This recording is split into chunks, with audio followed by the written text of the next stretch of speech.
Now this one is the second example using the Norton's theorem. You need to find out the current through the 6 ohm resistance. This is our load resistance, 6 ohm. You need to find out how much current is flowing through this particular resistance using the Norton's theorem. First, we need to short circuit the load, or remove and short circuit the load resistance. Then we need to find out the current flowing through this one. But as you see here, 3 sources are there. So we can apply the superposition or we can apply the mesh analysis to find out the short circuit current. So I apply this superposition theorem. So when this 3 volt source is acting alone, then we need to redraw the circuit. So this is our circuit.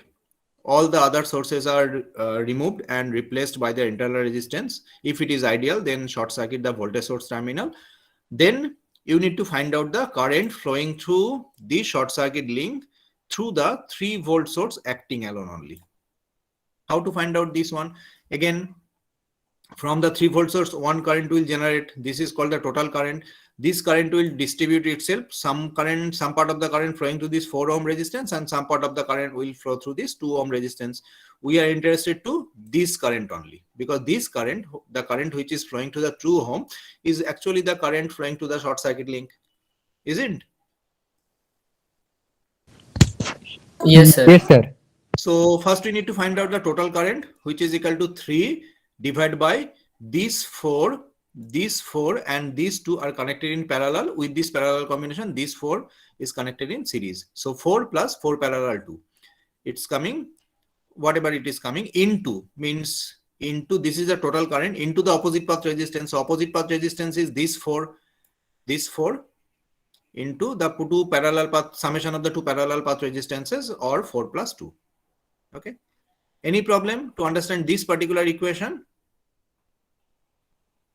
No, sir, it's clear. This is the total current. This one is the total current, left side portion, into the parallel rules. Opposite path resistance by the sum of the 2 parallel path resistance. Then it's coming 0.375 from A to B. Now, when the 5 volt source is acting alone, the circuit looks like this one. Then again, we need to apply the same kind of thing to find out the ISC2. And it is 5 divided by 4 parallel 4 plus 2. Now, these 4 and these 2 are connected in parallel, and with this combination, this 4 is connected in series. And after this, we need to apply the current divider rule. Current divider rule is same. This is the opposite path resistance. So into 4 divided by 4 plus 2. It's coming 0.625 ampere from A to B. Sorry, from B to, okay. So this one is the important thing, that here you see the 5 volt source, this side is positive. According to the question, this side is positive. So here you need to mention the direction here. So this is, you see, the direction is opposite from B to A now. So that's why either you just put a arrow like this one. So you can put a arrow. The examiner will understand that this current is actually flowing from top to bottom. And here also you can give a arrow, so that examiner can understand that the current is flowing from bottom to top. And last, when the 4 volt source is acting alone, this is actually the circuit. And here you doesn't need to apply the current divider rule, because whatever be the total current generating from the 4 volt source, this current is actually returned back through the short circuit link. Okay, so here it's equal to 4 divided by 4 parallel and 2. So 1 ampere from B to A. Now, when all the sources are acting simultaneously, then the current flowing to the short circuit link is ISC1 minus ISC2 minus ISC3. Why you put a minus? Because when you studied the superposition theorem, we call all the algebraic summation. But here, why we take the differentiation? Sir, So for the because of the direction direction. current, Because Yeah, of the very good. direction. is opposite. So you see, Due when you to find out the direction, sir. very good. So when you see, when the ISC2 and ISC3 is find out, then you see that the ISC2 is flowing opposite direction, ISC3 is also flowing in the opposite direction, and this is our conventional direction. This is our conventional direction, top to bottom. So that's why we take it as positive. And ultimately we are getting minus 1.25 ampere current is flowing to the short circuit link. And this minus sign means the 1.25 ampere current is actually flowing from B to A, not from B to B, from down to top. Okay. And as we put a minus sign, that's why it is written from A to B. If we just delete the minus sign, then we need to write it B to A. Got it? This is actually just the convention. Now, Rn is very easy. Who can tell me what is the value of Rn from this circuit? So all the sources must be removed and we need to look back from the open circuit and load terminals. And here you see 4 4s are connected in parallel. These 4 and these 4s are connected in parallel. And with this parallel combination, these 2 is connected in series. So 4 4 parallel means 2, 2 plus 2 means 4. So Rn is nothing but a 4 ohm. Okay, as the circuit given here. So once we're able to draw all these things, then we need to draw the Norton equivalent circuit, which is the current source and a parallel resistance. So this current source is okay. So as you see the current source, I just put the current source direction in the upward. So that's why we need to write the minus. And if we put it in the downward side, then this minus side cannot be deleted. So apply the current divider rule, it's coming minus 0.5 ampere. So the current flow through the load resistance is actually 0.5 ampere from B to A or minus 0.5 ampere from A to B. So many numericals are there in the question bank in Norton's theorem, Thevenin's theorem, superposition theorem, start delta, nodal analysis, mesh analysis, this conversion of the voltage source, current source. So just practice this one. Okay, and if you feel any problem to solve any problem numerical, just send me the question. I will give you the answer. Now, the last one, last theorem. This one is called the maximum power transfer theorem. Why we go for the maximum power transfer? Now, I just give you one example. So suppose you buy a mobile in 2021 November month, you just buy a new mobile, very good new mobile. Should we change it in the 2022? If there is no problem, No, No, sir. sir, we can keep this. We can use. so if we are very rich, so obviously the rich people can change their mobile in every month. That can be okay. But for the general people, if we buy things, whatever be the thing, you see, it may be our clothes, it may be the electronics goods, it may be the electrical appliances, it may be the vehicles. We generally not want to change if it is not absolutely necessary. If everything is running fine, if my this TV is running fine, why should I change it? Because the models are actually coming. Model every month, every 2 months, the new models are coming, the new features are also coming. But if all these things are there in my TV, old TV, why should I change this one? So that's why we actually want to extract the maximum efficiency from everything. Okay, this is the thing that we want to extract the maximum efficiency from everything. If I just buy a new jeans, I should not change it to the next month. Say after 1 year, after 2 years, after 3 years, if it is become fade, if the wears and tears are there, then I definitely need to change it, but not in the next month, obviously. Whatever be the quality of the jeans now, in the next month, the quality is more or less same. It's like the new. So we should not take, we need to extract the maximum efficiency from this one, from the jeans or from the whatever the other thing is. That same thing is applicable to the DC network also. When we required some power, then we need to extract the maximum power from that particular resistance. Like the example is geyser. Okay, geyser is a just like a only your coil is there, and when current is passes through the coil, it heated up, and that heat is converted to the means that heat is increase the temperature of the water stored there. And we actually in the summer time, in the winter time, we actually use this water. So if we buy a geyser which is plug on for 1 hour and the temperature is not increases, so definitely you should not buy it. We want that we have a geyser which is switch on for 5 minutes and the water is become very hot. So we are very happy with this one. That's why the concept of fast charging is coming. I have an old mobile, so this old mobile need 2 hours for charging from 0 to 100%. you have a very good mobile or very this what is called the recent mobile which has a very fast charging feature. So in 30 minutes, your battery can be charged from 0 to 80%. So that means every time we want to extract the maximum availability, maximum features from a particular things. So that's why maximum power transfer theorem is applicable to the network also. So maximum power transfer theorem as applicable to DC network. So this theorem states as follows: a resistive load means only the resistance. Can you give me the example of a resistive load?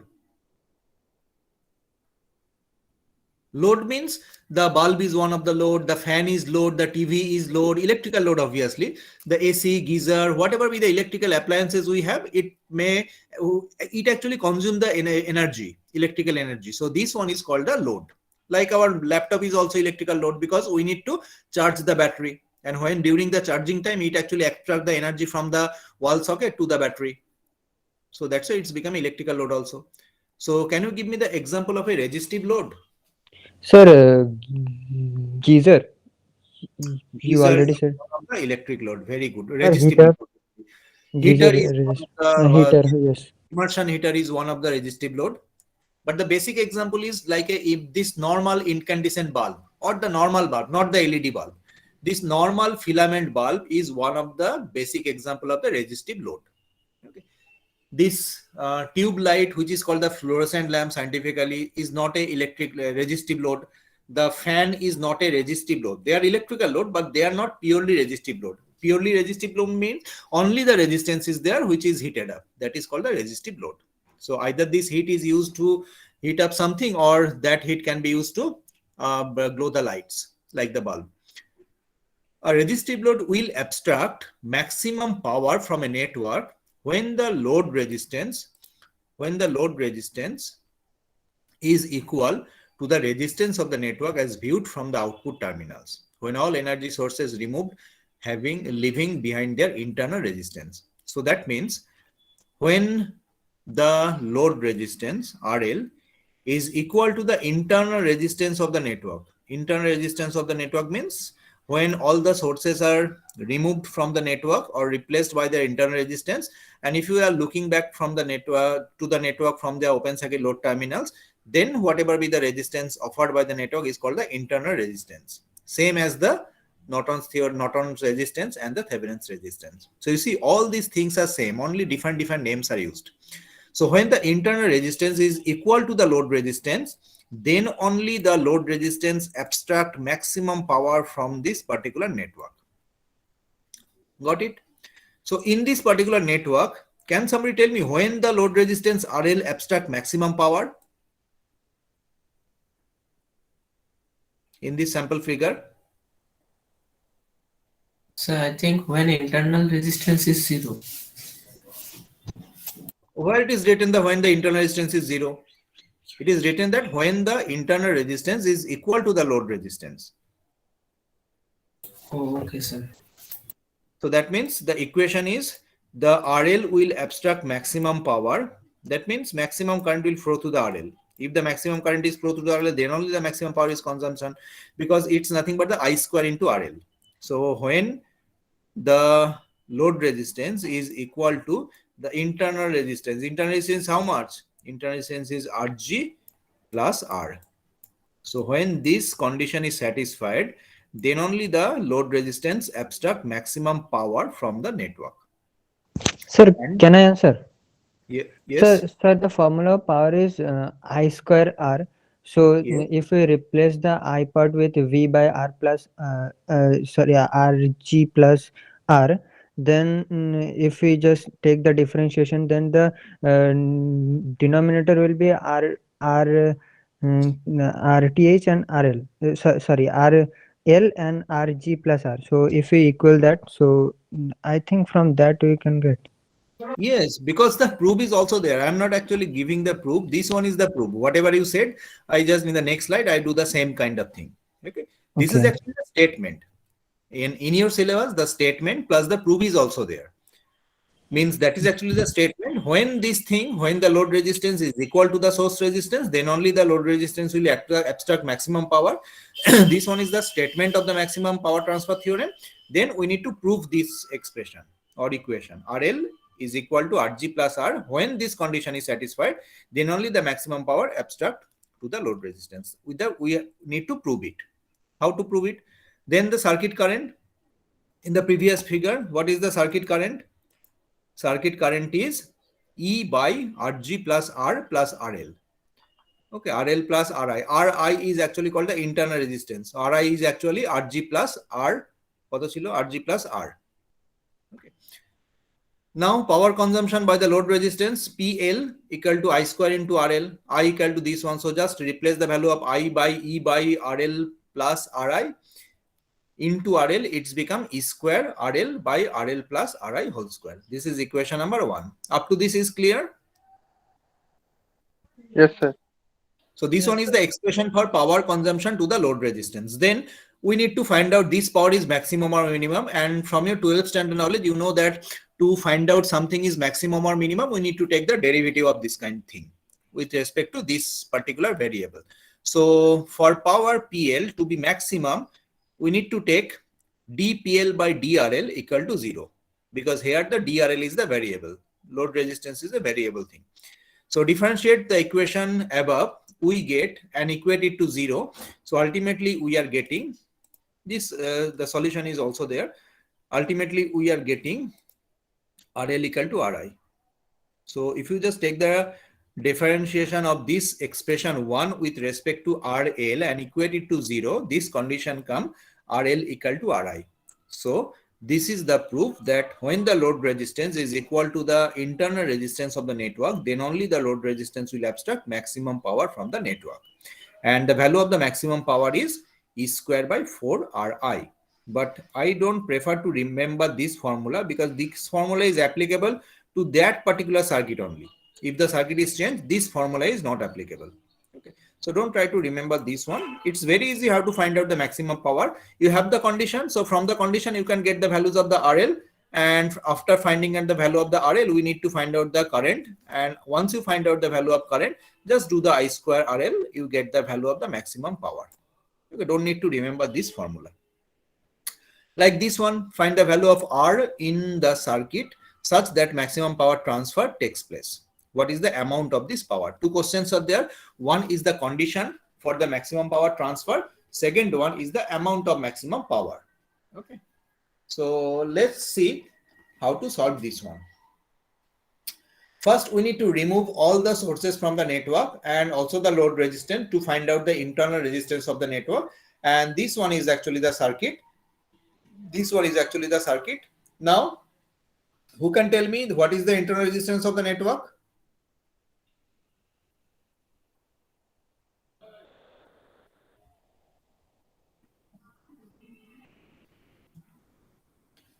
Am I connected?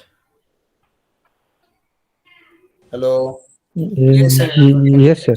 So what is the internal resistance of the network? What is the combination actually? Sir, the 1 ohm and 2 ohm are connected in parallel. Connected With parallel. series Five 5 with series. And So then one, sir, 1 ohm is connected with parallel.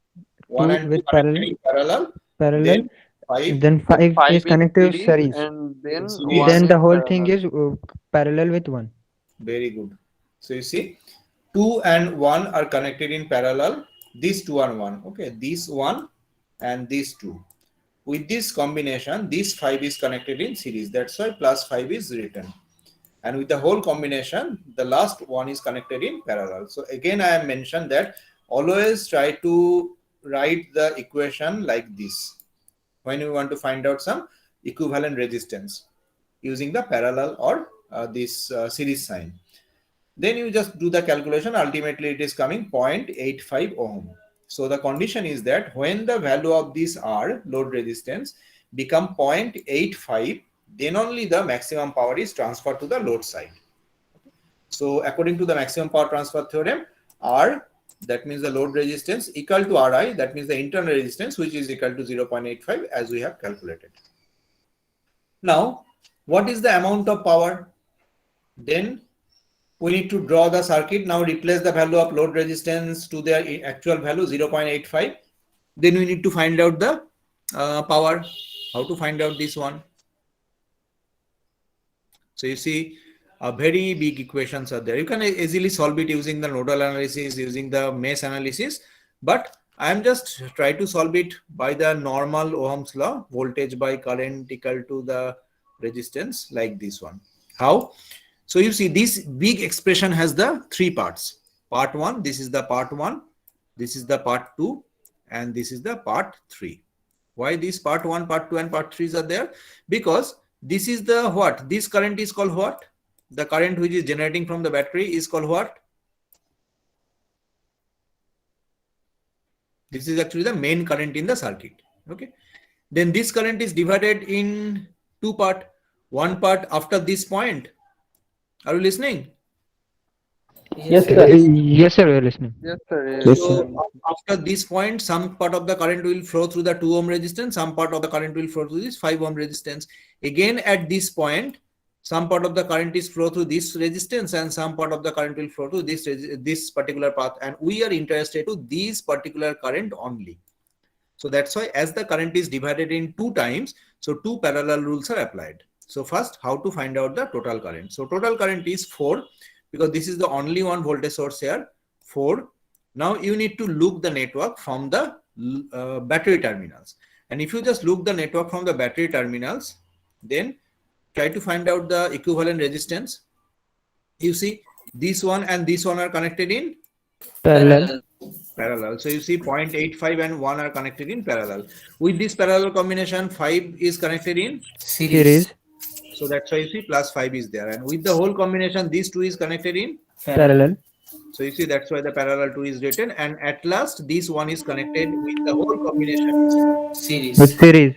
series. Okay. So that's why the plus 1 sign is there. So you see, do you understand this expression? Yes, sir. It is the main current. Yes, sir. It is the It is the main main current. Yes, yes. Or you can say this is the current generating from the battery terminals. Okay. Then after this particular point, this current is divided in 2 parts. Some part of the current flowing to this, some part of the current flowing is this. Which part of the current we are interested to find out? This one. Sir, 5 this ohm. Sir, during 5 a.m. So, sir, 5 ohm. The right one. Through the 5 ohm resistance. Yes, Okay. sir. So that's why opposite path resistance is 2. Okay. 2 divided by 2 parallel path resistance, and 2 parallel path resistance are 2, these 2 plus this resistance. So this is actually the parallel path. So this parallel path is actually constitute this one parallel this one plus 5. Okay. So that's why 0.85 parallel 1 plus 5. Because this is one parallel path and this is the second parallel path. Now after this one, again in this point current is divided in 2 ways. One current is flowing to this part, another current is flowing to that part. We are interested to find out this part current only. So that's why opposite path resistance is 1. So at last 1 into 2 parallel path resistance 1 plus 0.85. So in this way, step by step, we are actually forming the expression. Then a little bit calculation is required to find out this one. But this one gives you the lowest time to find out the current flowing to this particular load resistance compared to the nodal analysis, mesh analysis, this one. You can try it in different way. It's your choice. But if you're able to write this big expression, some time is required to do the calculation, but it will give you the lowest time. So ultimately it is coming 0.235. This is the current flowing through the this load resistance, which is equal to 0.85. Okay. So what is this? Oh, is it other voltage sources? No.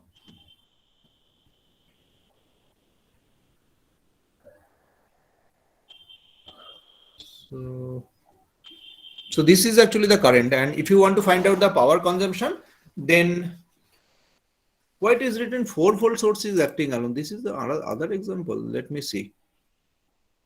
Oh, another 6 volt source is also there. Okay. So that's why it is written. So that's why it is IU1.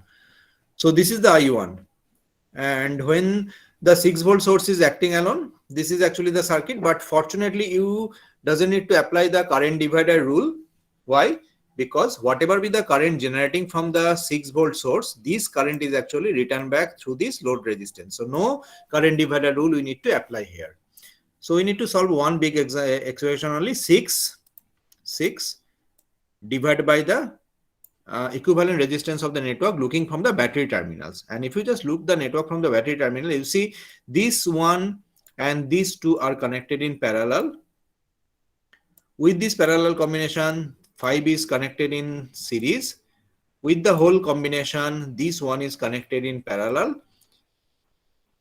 And with this all combination, this 0.85 is connected in series load resistance. So after solving, we are actually getting 3.35 ampere.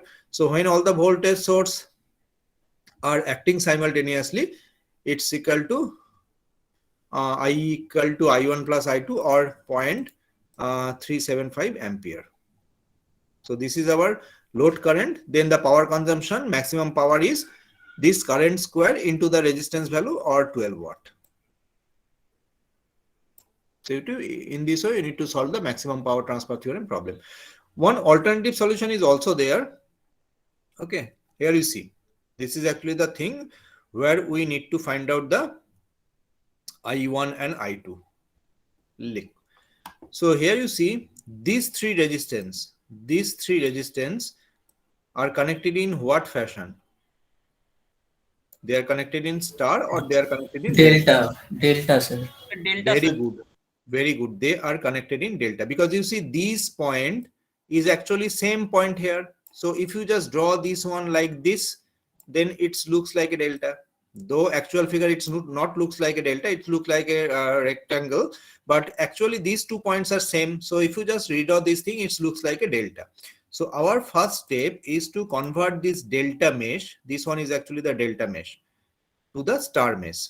Okay, this one is the delta. We want to convert this delta mesh to the star mesh. So I just draw this star resistances using the red color, and using the star network, you can easily find out this one. So this one is actually how to find out this 10 by 8.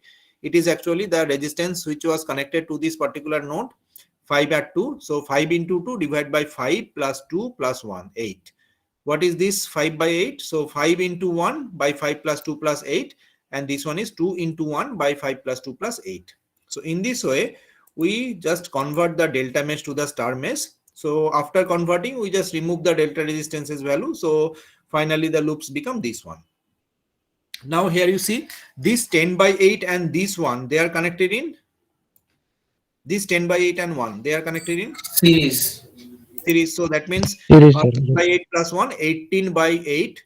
So ultimately we are getting 18 by 8, 5 by 8 and this 0.85, they are connected in series, but we keep it as it is connected in series because we actually want to find out the resistance here. And this 2 by 8 is also connected alone.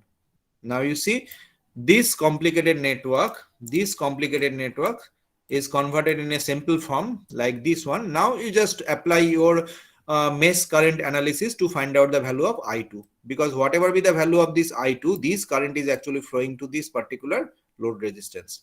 If you are able to find out the values of I2, then I2 will come actually same as the 3.765.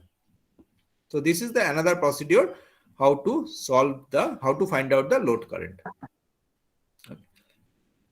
You can do same kind of thing using the nodal analysis also. Ultimately, we are getting the same thing.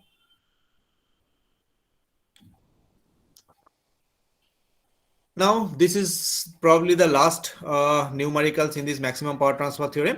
After this one, only two things is doing the time domain analysis of the RL circuit. So in the next day, when you get the time, I think in the next Friday, we will cover this one to complete the first module. So assuming maximum power transfer from source to R, find the values of this power in the circuit. So here we are assuming that maximum power is actually transferred to this particular resistance, load resistance. We need to find out the value of this power. Same, very easy question. If the maximum power is transferred to the load resistance, then load resistance value should be equal to the internal resistance of the network. So we need to redraw the circuit. like this one, replacing all the sources by their internal resistance. And let's see who can able to find out the values of the load resistance. Just do your calculation and tell me the answer.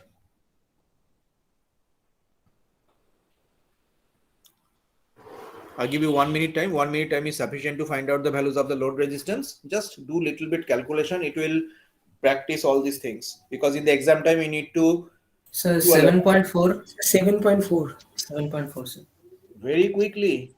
You people are very smart. So it's equal to 7.4. 7.4 ohm is the value of the load resistance, so that maximum power is transferred to the load side. Then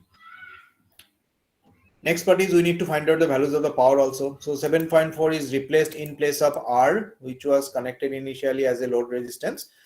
And we need to find out the current. Here, the current is same. Some current is generating from the battery, which is called the main current in the circuit, or the current generated from the battery. Then this current is divided in two parts. One part will flow through this particular part, another part will flow to the load side part. We are interested to this part current only. So total current 10 by 12.4. Why it is 12.4? Because you see 5 and 7.4 is actually 12.4. So 12.4 parallel 4. So 12.4 parallel 4 plus 6, 2 plus 1 plus 3. These are all connected in series. So that's why plus 6 is there. And into 4. 4 means the opposite resistance, into 4 by 4 plus 5 plus 7.4. Ultimately, it is coming 0.27 ampere. So this is the current which is flowing to the load resistance, and it will abstract maximum power. We need to find out the values of the maximum power, and it is equal to 0.27 square into 7.4. That means 0.54 watt. So one thing is that to get the full marks, every time you need to mention the unit properly. This is the power, so it should not be voltage, it should not be ampere, it should not be ohm, it should be watt, not in kilowatt also. So if you do all these things perfectly, then only you can get the full marks. Engineering is not very much tough, but as a smart people do the engineering, so you need to become a smart. Smart means silly mistake should not be there. There is a zero silly mistakes. Suppose you can easily, as somebody very quickly reply that 7.4 ohm is the resistance value, but you need to mention in the copy that 7.4 ohm. Every time you need to give the unit, proper unit. Got it? Yes, sir. And I don't want to do this kind of thing. This is actually the same kind of things are there. After that, in this Friday, we'll start with this one, time domain analysis of the RL and RC circuit. Okay. So again, I'm requesting you that please practice, because only this thing makes you perfect. Once you practice, your speed will increase, your confidence level will increase, and that will give you the very, very good marks in the semester. Once you not practice, so you just one thing, that's today you learned the this Norton's Thevenin's Norton theorem. But if you not practice in the next time, in the next week, say I just give you one assignment containing some problem based on the Norton theorem, and you see you face problem because you forget the steps. But if you practice, because you see, if you have faced any problem during the teaching, whatever I teaching in this virtual mode, you can understand. But the same thing, if I ask you after 1 month, and if you not study, you are not able to understand, or if you're not able to answer, because you not practice this thing. To understand the things is very easy in engineering. Obviously, in the most of the subjects, some subjects are critically, they are very much conceptual things. So whatever be the teacher said, it's not very easy to catch. This type of subject is also there in the engineering, but mostly the 80% subjects are very easy. Whatever be the teacher said in the class, you can easily understand this one. But exam time, why not the student perform good? Because they not practice. 1 plus 1 equal to 2. But if you not practice all these things in the exam time, you forget how to add 1 plus 1. So the same type of thing is there in the engineering. So any queries, any question?